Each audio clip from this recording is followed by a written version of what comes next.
Welcome to this week's podcast. I'm Michelle Pascoe, and thank you so much for joining me. Each week, I either interview an amazing guest, or perhaps I'm sharing my own insights over the past 3 decades in this amazing industry, as well as being in business.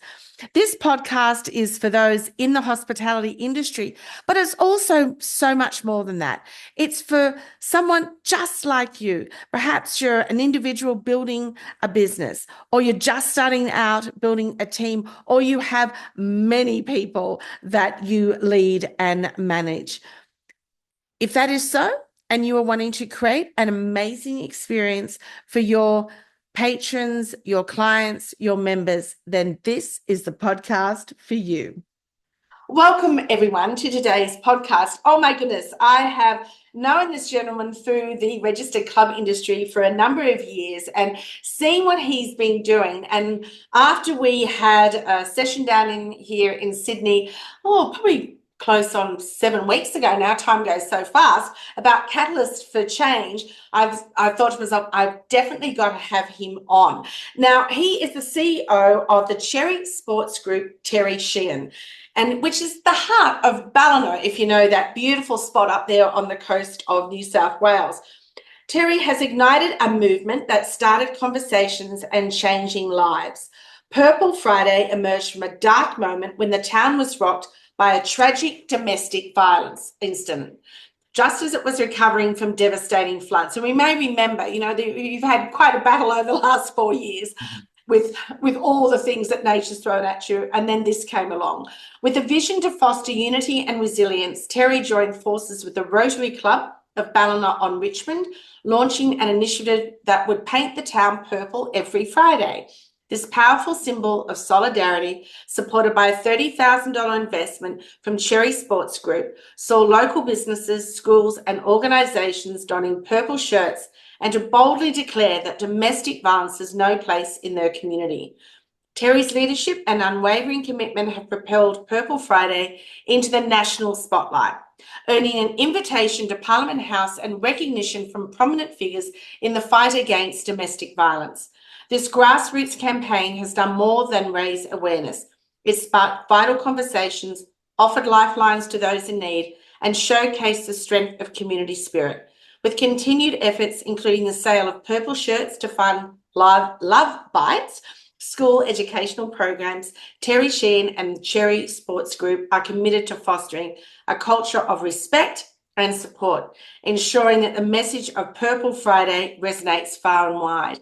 Oh my goodness, I know this conversation, we've got so much to talk about, Tere, about that. But look, let's spin a little bit more about you, because a number of my listeners are, yes, from the registered club industry and gaming across Australia and America, but there's lots of other people that will be listening in and going, well, where is this beautiful little sports club and who is Tere? So can you just give us a little bit of an update of how you got into this industry and how long you've been there at Cherry Sports?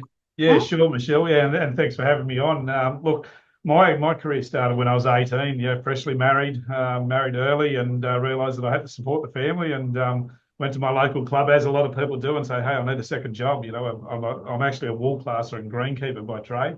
Right. I never worked in the clubs sort of before, and got a job as a second job, and realised very quickly that it's much better working in a bar talking to people than out in the hot sun. So it went from cleaning ashtrays and picking up glasses to working in the bars, and then sort of working my way through. Within about 5 or 6 years, I had my very first club as a manager, and that was little old Red Rock Bowling Club. So, and then I had a bit of a hiatus from the industry for about 6 years. I went and managed IGA supermarkets, and realised very quickly that I missed my passion, the club industry. So did whatever I could to get back into it. So and loved it ever since. And now I'm up in Ballina.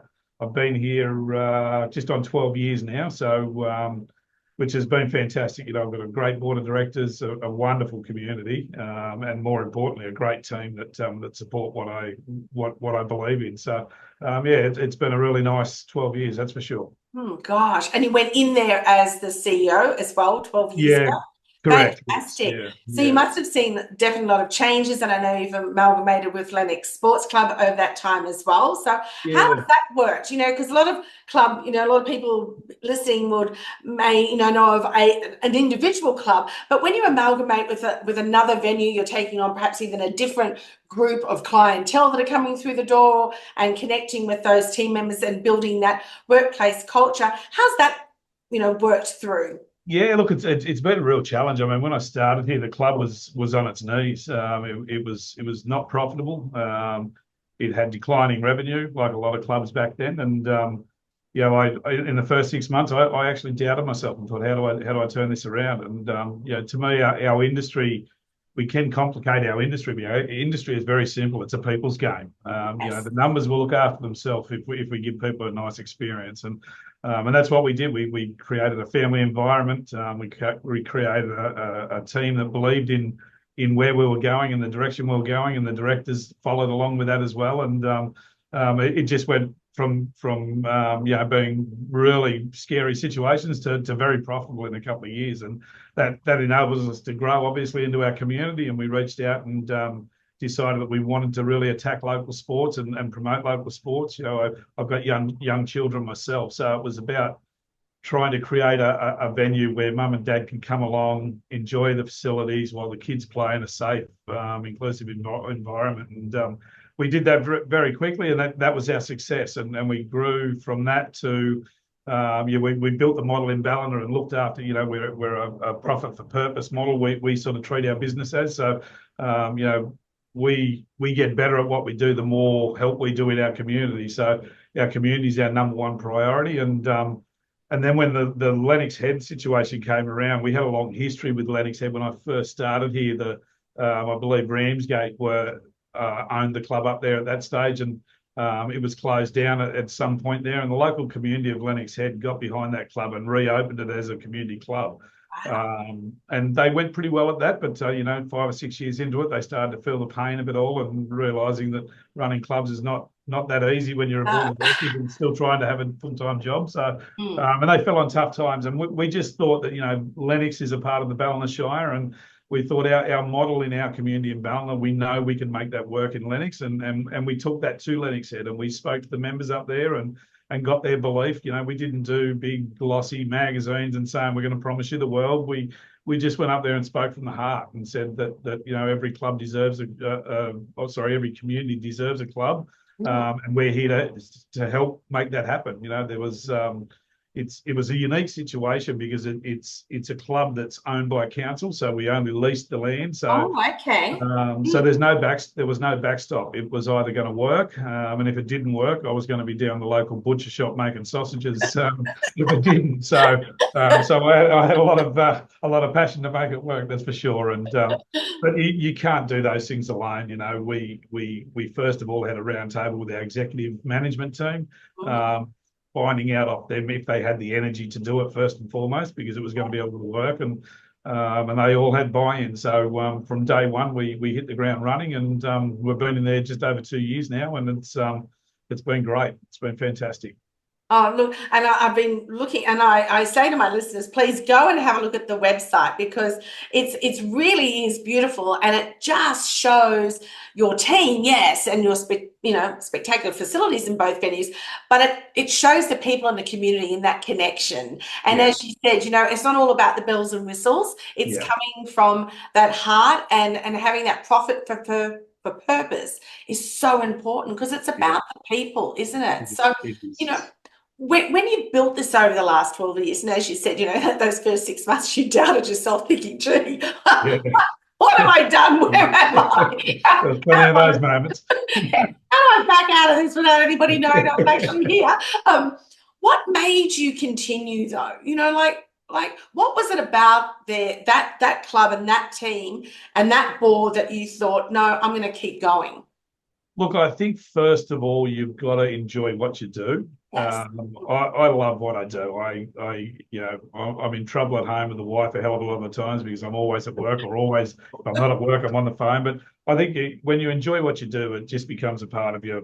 My wife loves shopping. I love working. It's Great combination. yeah, it is. But what drives me is seeing the smile on people's faces when you can do something, because I know our industry can make a difference in anything we do, and Yes. seeing a smile on somebody's face when you can help them out, and whether that, there's thousands of stories that I can tell you that this club has done to help out, from individuals right through to organisations, just to make a difference, and that's the stuff that keeps you going every day. It's not generally that, yes, we've all got beer and poker machines, and we have functions and we open our doors and we run our business like a club, but it's the stuff outside of that really keeps me going. Being able to go, whether it be $30,000 to the Purple Friday campaign, or whether it be to open up during COVID, we had a local hot meal centre here that was closed. It was funded by the churches, and the churches didn't have the funds anymore because there was nobody going to church. So it was dead and buried. Our board very quickly just went, we're going to donate $25,000 a year for 3 years, and we're going to keep this open. Yeah. And that just catapults things.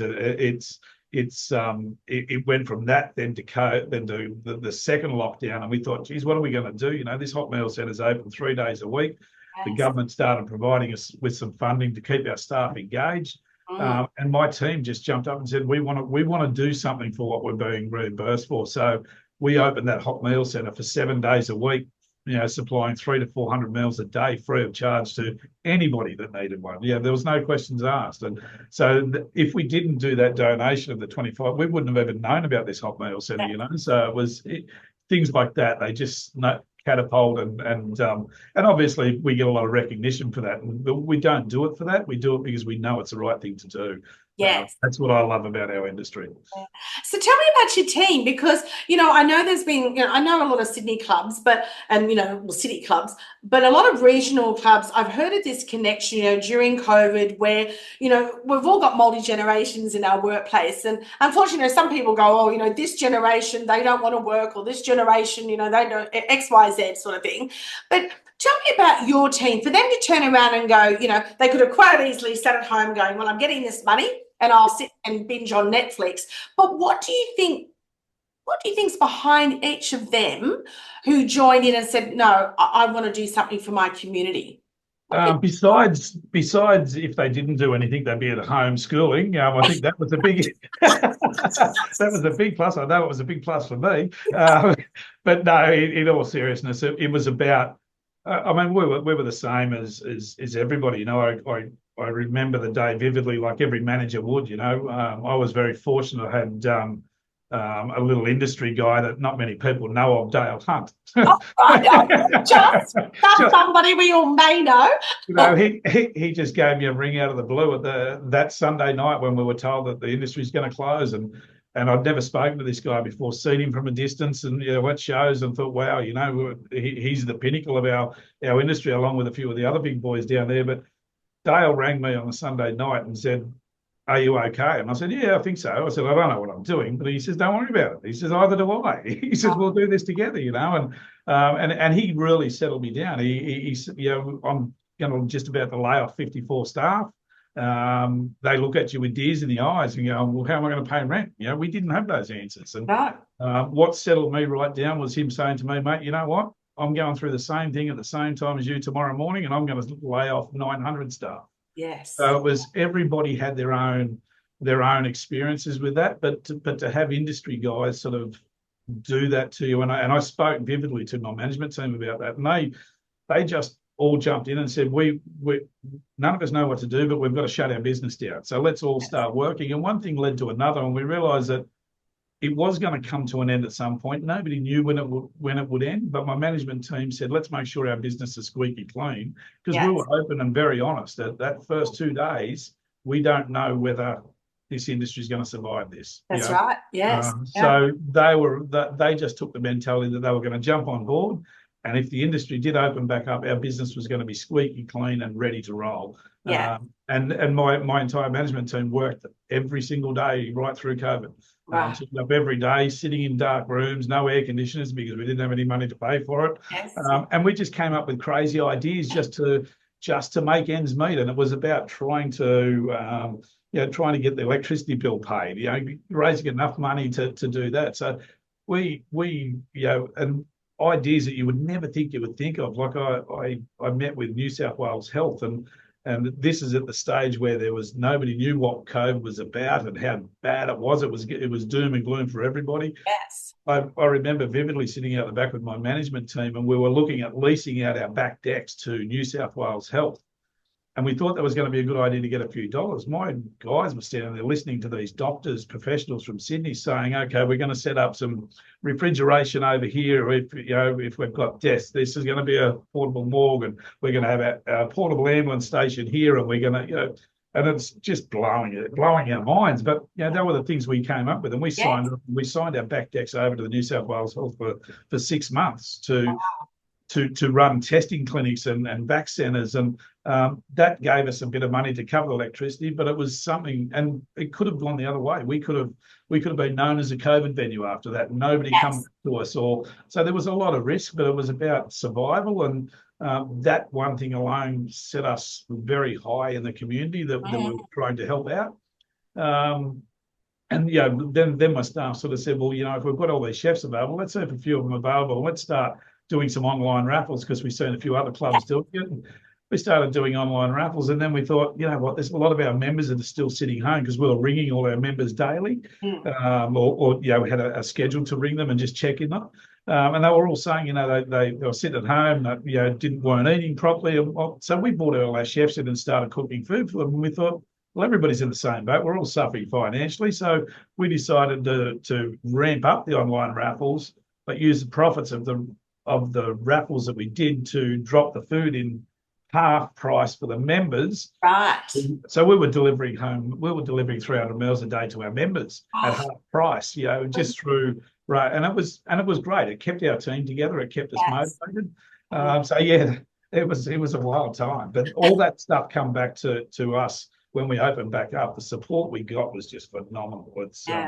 And that's what our community's about. They back everybody. If you help out, they give back tenfold. And I think that's the beautiful part. That, sometimes we can be wrapped up in this world of negativity and people just being in it for themselves, and it's all that me. But when you sharing that story, Tere, of all your team just going, no, we're going to help. What can we do? And helping people that they may not even know in their community is so beautiful. So you got through that, the doors open, and then the heavens opened and the floods happened. So then you're now with another challenge. And so how did you work through that? Because really, it was getting through that COVID time. You're starting to, the doors are open, people are starting to come back in. And now you start to see your greater regional area impacted, and other venues also impacted dreadfully from the floods. So how did you,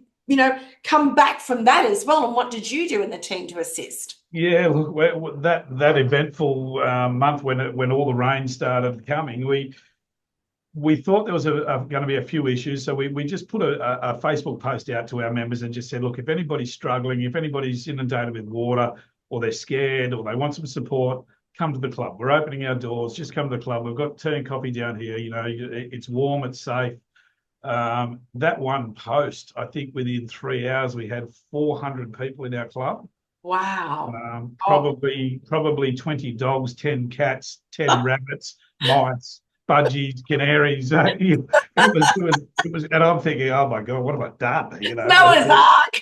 It really was, and then and we knew it was going to get bad at that stage when they started coming to us, and so we sort of turned ourselves into a makeshift evac centre. And then when it started to get really bad, I thought, this is out of my league. We've got people that have left home without medications, and so we registered for an emergency evac centre, which we got approved at about 5 o'clock that evening. But my entire team, they just came to work, and they, 5 of us were stuck here at the club after that. Right. 2 of my managers couldn't get home for 4 days.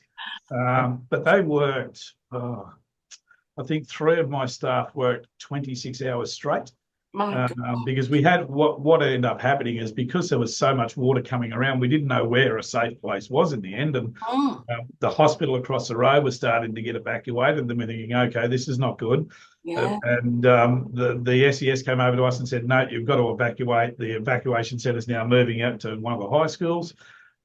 thinking that we were going to get assistance from SES when they finished evacuating the hospital to come and help us get these 400 people out, because we had a lot of elderly. So the Yes. donations from the community was phenomenal. Like, we had all these blow-up mattresses donated, blankets, and we just bedded down the elderly and got them up to one end of the club and got them settled, and getting old ladies off a walking frame to get them down on a blow-up mattress on the Yes. ground. Gosh. And Our staff were just single-handedly doing that, and yeah. then to be told we've got to get them up and evacuate them, it was just crazy. Yes. Unfortunately, when we got the knock on the door from SES, they said, "You've got to evacuate." And we thought, okay, the troops will come.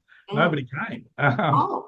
My staff were left to find buses in the middle of the night. So we found 2 buses and started evacuating, and it took them 4.5 hours to evacuate people out of our venue, and they single-handedly did it themselves. Oh my God. It was just crazy times. And Yes. Yeah. so for the next 4 days, Ballina, for anybody that knows Ballina, it was tidal for a few days. So we were fortunate we didn't get the rushing water like they got in Lismore, 15 metres of water going through the town, which was totally devastating. But it was just low-level inundation of homes was a drama down here. And then the tides were so high, every day the water would come back up and go down. And so, if we didn't, I got caught 2 or 3 days where I'd have to just park my car and wade back over to the house and walk back to work the next day. And but that's what my team did. They just went, what, well, we'll do what we did. I had my HR manager spent 4 days without seeing her kids because she decided to stay behind to help out.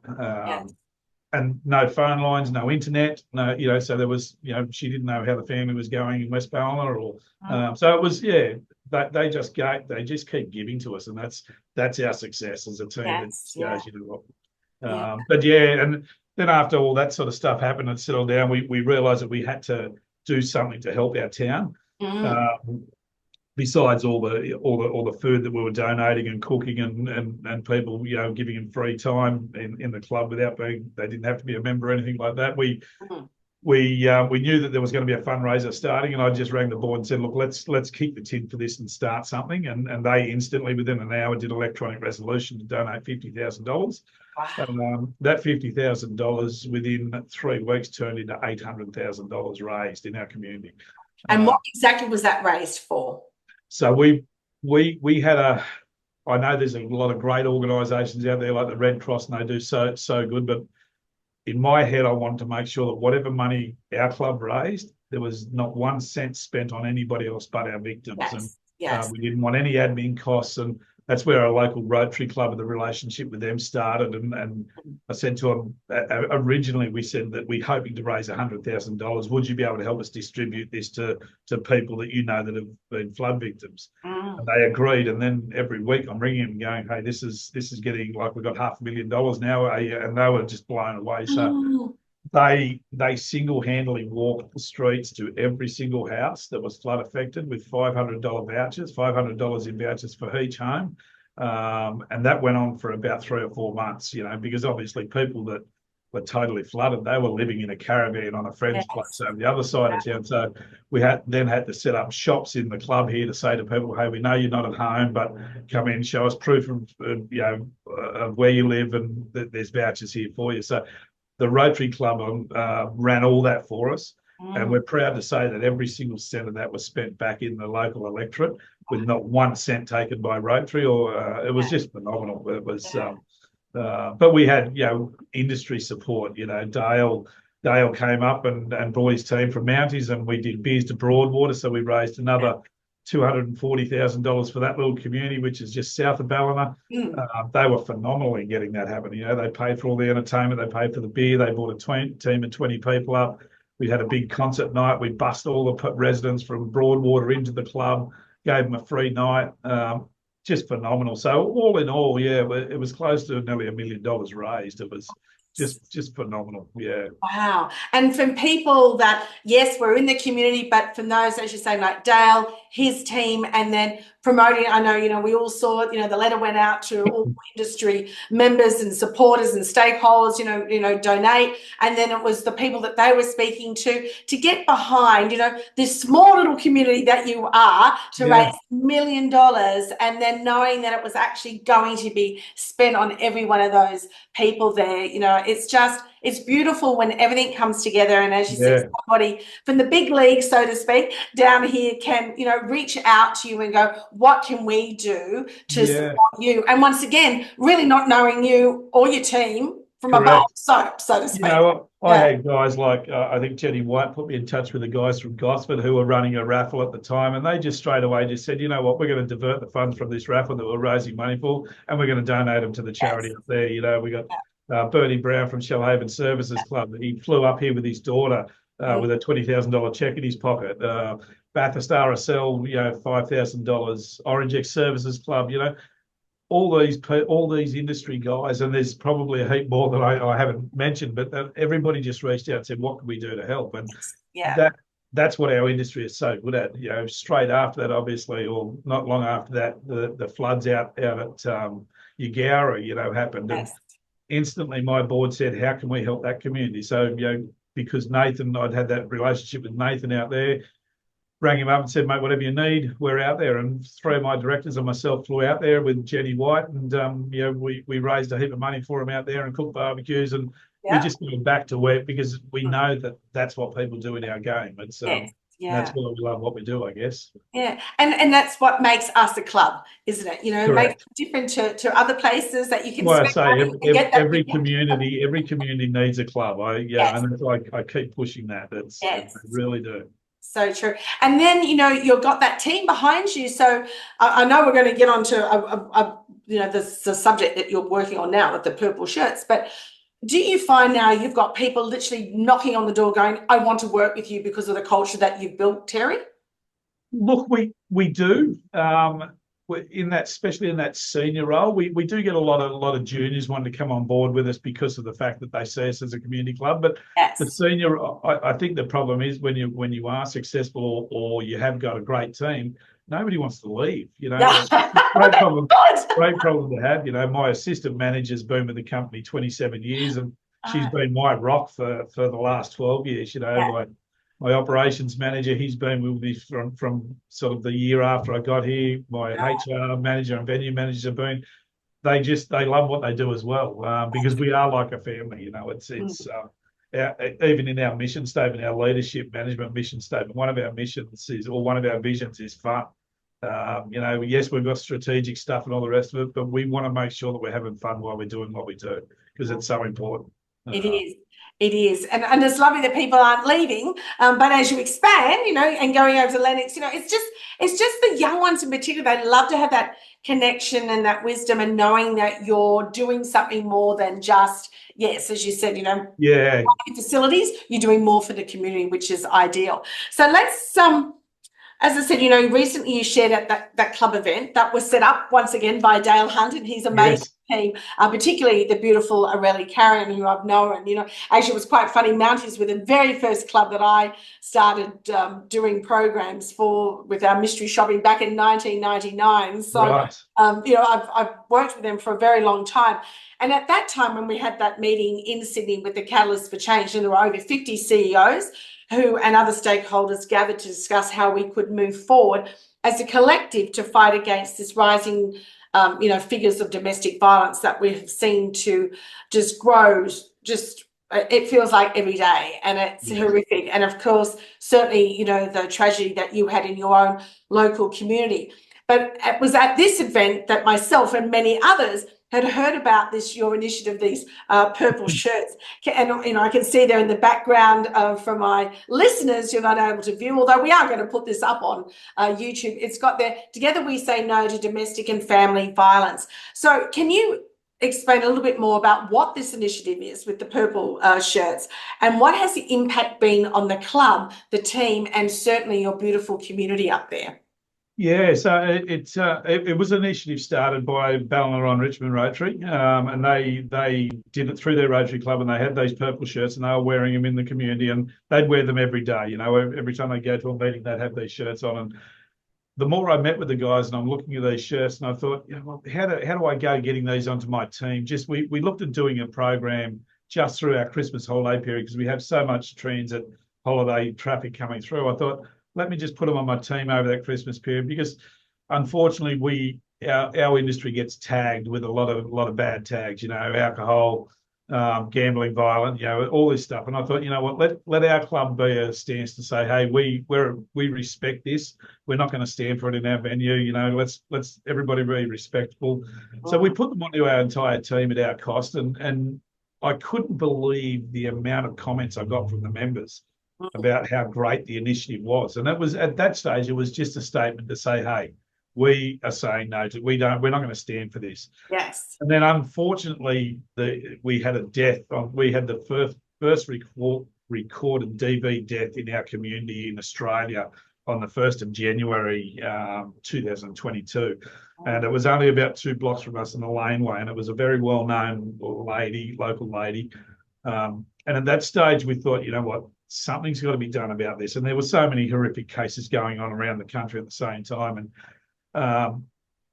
the reason I love what I do is because of my board, because they're so active, and I knew that I could get them on board with this. And I before I went to the Rotary Club, and I said, hey, this event that's just happened, the shirts we're wearing. I said, I want to donate some money to get these shirts on local businesses. I said, well, we want to come up with a concept to get them onto so that we can all stand together. Wow. My marketing manager and I sat down and worked out what we could do. Excuse me.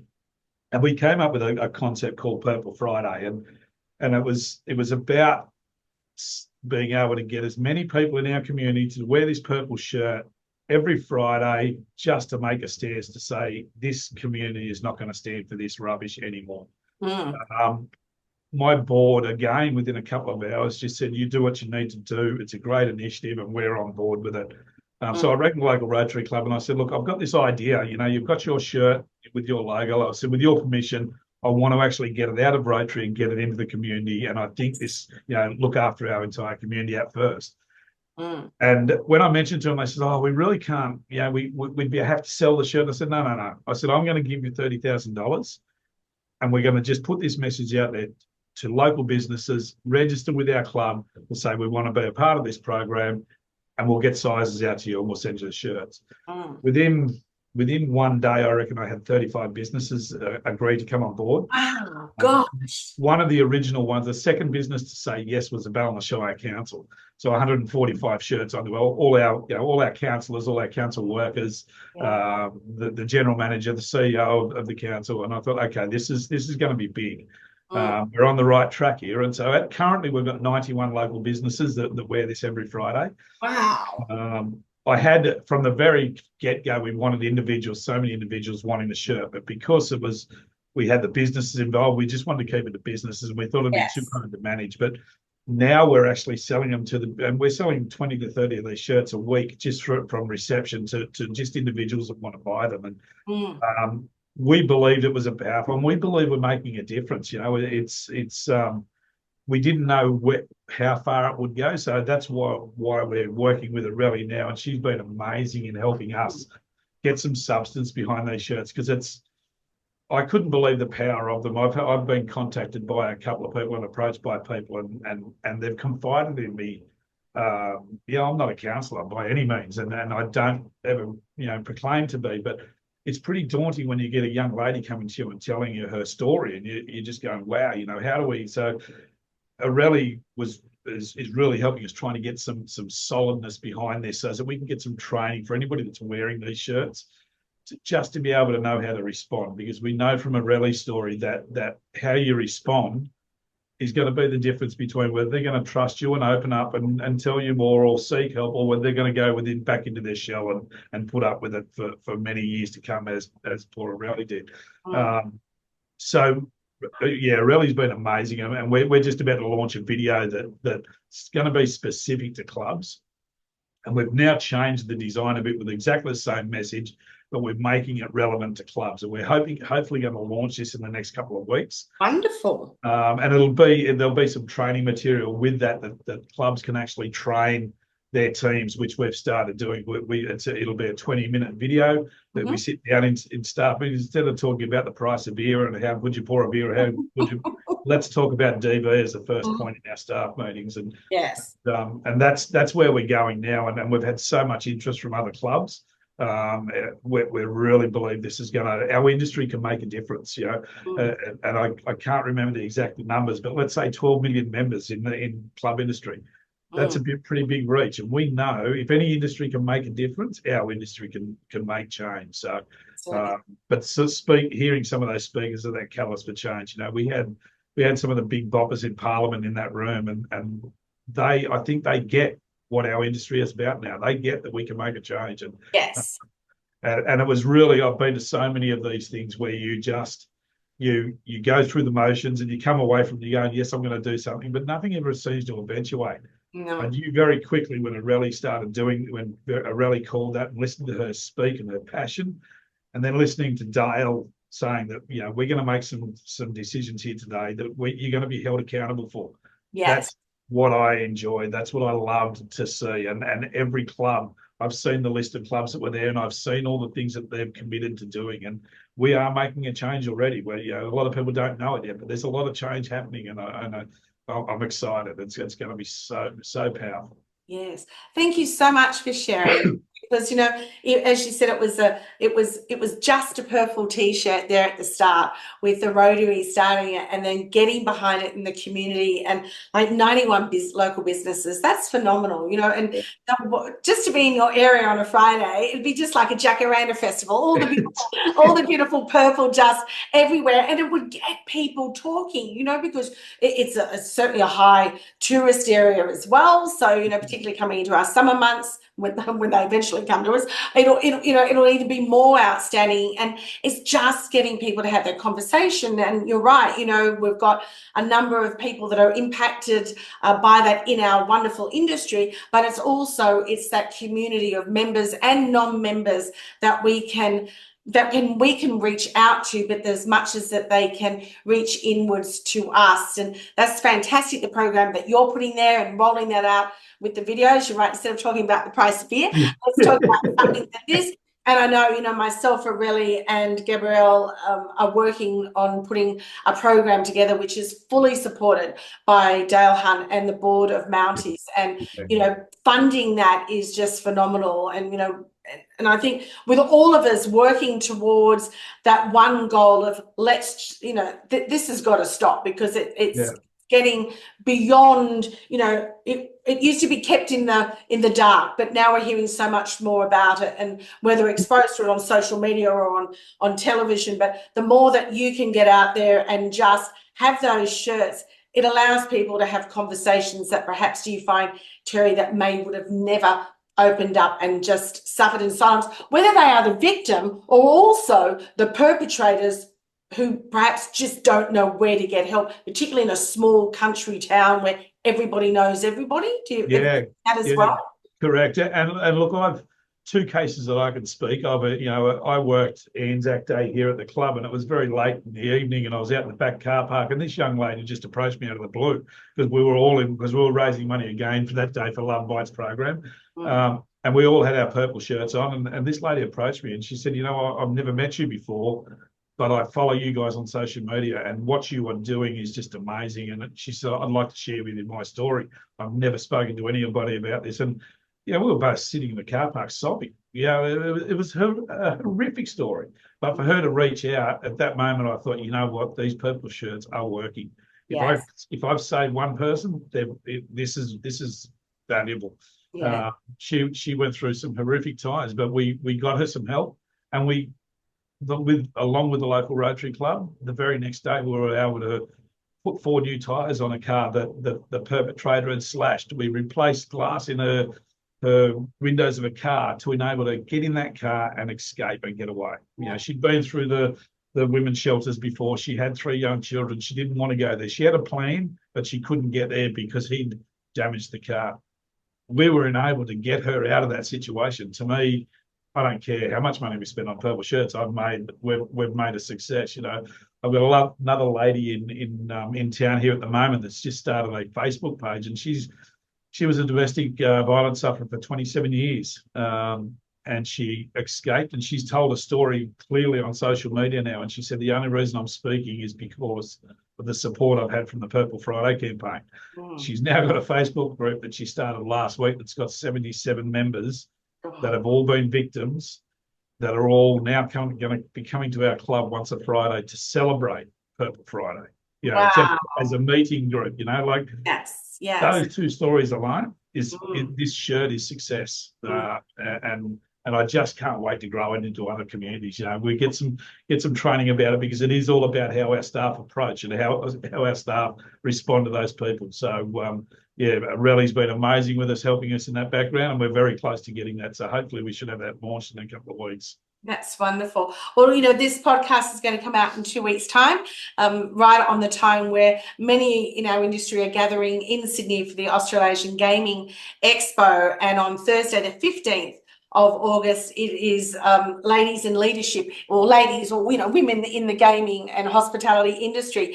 And we've got Aurelie presenting on that day as well. I know, Terry, you said yourself and some of your team will be down there. So Yes. that's when we're going to put this podcast out, because it's going to tie in beautifully with that. But I would love for you to keep in contact. Let us know when you've got your program out there and your videos, and we'll certainly promote that further for you, because what you have done, and your team, and your board, and that whole community, it can be replicated in so many other areas across Australia, and areas across the world. Absolutely. I've got a global listeners here, and just for them to hear how you started with just an idea, but for all the things that have happened over these last 12 years and Yeah, beyond, yeah. and how you've just come together to work on that, and now something that is so vitally important that's impacting everybody. Because I think what I took away from that day, that catalyst of change, was it wasn't just that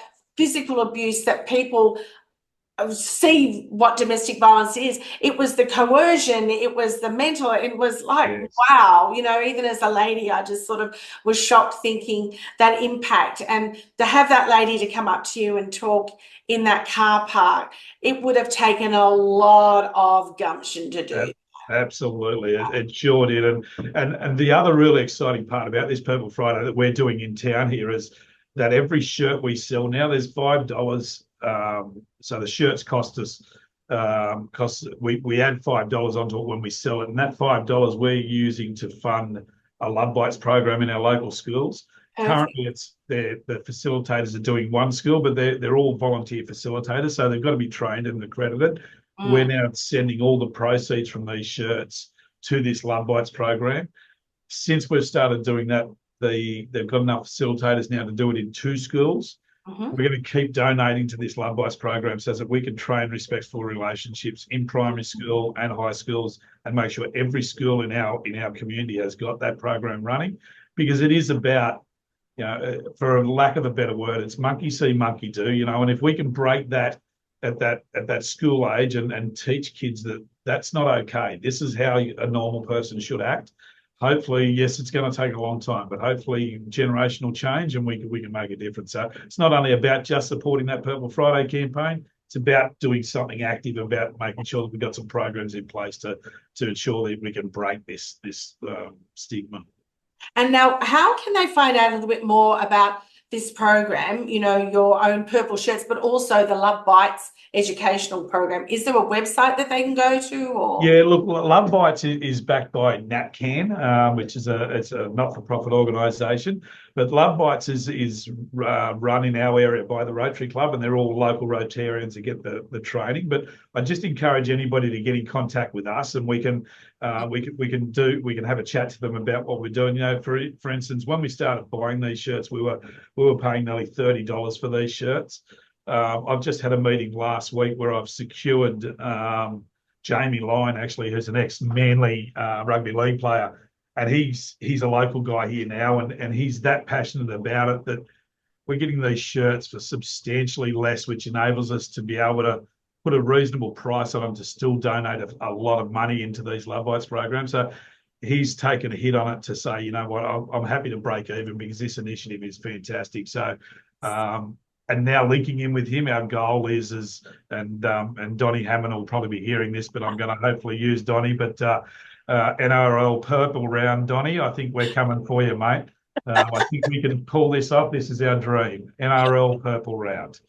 Oh, and I know Don will definitely get behind it. He's an extremely passionate man, and one that we're so lucky to have as Absolutely, our CEO for the Leagues Club Association here in Australia.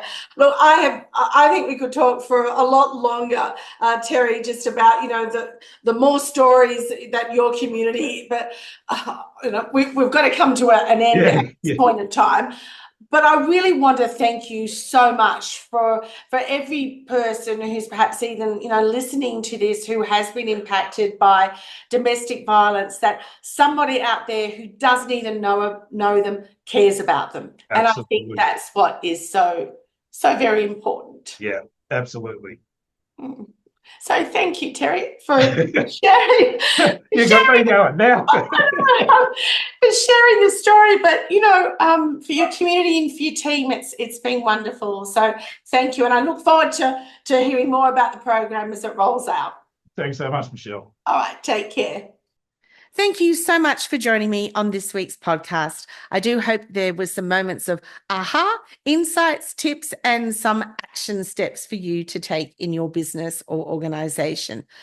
I love being in this industry, so the more that you can get the word out about this podcast, because it really is an honor and a privilege to have so many amazing guests on the podcast, that we need to get the word out there. So please share. A review would be wonderful. And if you'd like to reach out and learn more about what I do and my signature program for the leadership development middle management movement, please have a look at the website, www.michellepascoe.com. Take care, everyone. Bye.